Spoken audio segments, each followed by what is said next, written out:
Salut tout le monde, ici Joyce. Aujourd'hui on va voir, j'ai envie de changer mais je n'y arrive pas.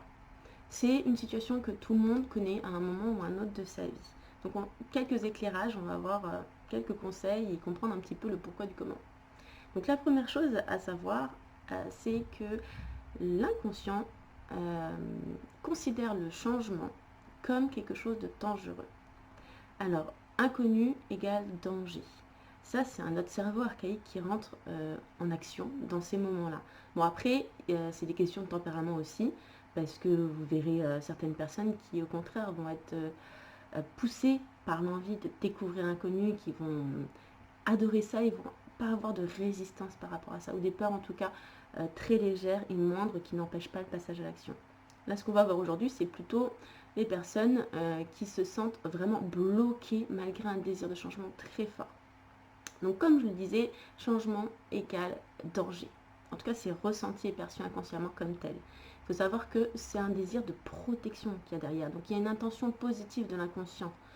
Pour moi, l'inconscient, c'est un peu comme un parent surprotecteur, c'est-à-dire qui ne va pas vous laisser faire vos propres erreurs, qui ne va pas vous laisser essayer des nouvelles choses parce qu'il y aura cette peur en envisageant tous les scénarios catastrophes, en envisageant tout ce qui peut mal se passer finalement sans se dire peut-être que effectivement il y a des choses qui vont pas forcément se passer de manière très cool, mais il y a aussi énormément de positivité et de lumière qui va en ressortir.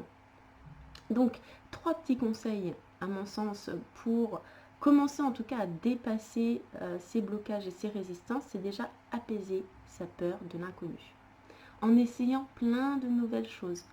Si vous n'arrivez pas à faire des choses nouvelles en lien avec le domaine que vous souhaitez changer, c'est pas grave, essayez d'autres choses, c'est juste vous sentir, vous ouvrir en fait, ouvrir une porte au possible et au changement. Ça peut être prendre des cours de peinture, ça peut être aller voir une conférence sur un domaine que vous ne connaissez pas trop et qui vous intéresse. Prendre une nouvelle route pour aller au travail, découvrir des nouveaux coins, des nouveaux goûts culinaires, peu importe les nouveautés que vous pouvez mettre dans votre vie, prendre l'habitude de, au moins une fois par semaine, d'essayer quelque chose de nouveau. Ça va vous donner un nouvel élan en vous disant, c'est plutôt chouette finalement. C'est plutôt chouette, il y a des bonnes et de mauvaises surprises, mais dans l'ensemble, euh, c'est commencer à apprécier de mettre de la nouveauté. Et comme vous commencerez à vous habituer à ça, ce sera beaucoup plus facile de le faire dans le domaine de changement souhaité. Le deuxième point, deuxième conseil, c'est comprendre l'origine du blocage. Comme on l'a vu tout à l'heure, il s'agit d'une intention positive. Donc finalement, si vous comprenez votre résistance, c'est plus facile d'élaborer une nouvelle stratégie en lien et en cohérence avec l'origine du blocage. Est-ce que vous avez peur du regard des autres? Est-ce que c'est par rapport à une loyauté familiale?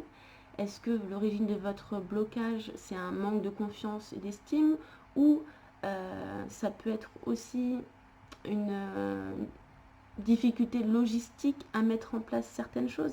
À partir du moment où vous comprenez l'intention positive de votre inconscient face à cette résistance, et face à ce nouveau changement, vous pourrez élaborer une stratégie adaptée. S'il s'agit d'une question logistique, au lieu de perdre votre énergie là-dessus, ok, j'ai ce problème, ce problème, ce problème par rapport à mon projet, au changement désiré, je vais apprendre, tout simplement, je vais apprendre de nouvelles choses pour pouvoir résoudre ce problème. S'il s'agit d'un manque de confiance et d'estime, je vais voir un coach, je fais une formation, je mets en place des actions qui vont me permettre d'oser le faire. Si c'est le regard des autres, je vais apprendre par des lectures aussi à me détacher du regard des autres, à oser exprimer mes vérités, à oser faire les choses comme j'ai envie de les faire, parce que c'est ce qui me semble juste pour moi. Donc, c'est trouver une stratégie en lien avec votre résistance. Mais pour ça, il faut la comprendre déjà. Troisième point, qui est propre et personnel. Donc, prenez en compte que vous êtes unique, que vous avez votre fonctionnement et que ce conseil-là particulièrement, il ne sera pas forcément adapté à tout le monde. Par rapport au processus de changement, il y a plusieurs écoles de pensée.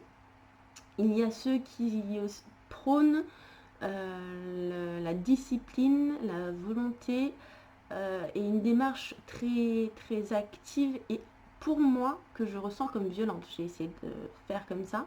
C'est c'est pas mon truc. Après, si dans votre tempérament, vous êtes quelqu'un de fonceur, vous êtes quelqu'un qui a besoin de vous confronter aux choses et d'être dans une dynamique très brute de décoffrage, trouvez des personnes qui peuvent vous donner des clés là-dessus pour pouvoir mettre en place des changements de la manière la plus adaptée pour vous. Mon conseil, c'est une autre école de pensée, c'est quelque chose de beaucoup plus doux, alors qui prend peut-être plus de temps effectivement, mais qui, à mon sens, apporte beaucoup de bienveillance. Mais une fois encore, ce n'est que mon point de vue et ma façon de voir les choses. Ce serait de trouver un compromis avec vous-même. C'est-à-dire, le changement que vous voulez mettre en place, peut-être que déjà, il n'y a pas plusieurs étapes qui ont été mises en place. Donc, vous voyez le haut de la montagne et vous pouvez être pris un peu de panique en disant, ok, mais clairement, j'ai envie de le faire, mais comment je vais y arriver? C'est pas possible, je peux pas, etc. Plutôt que de dire déjà, je mets quelques étapes et je trouve un compromis avec moi-même. Ok, j'ai cette peur-là.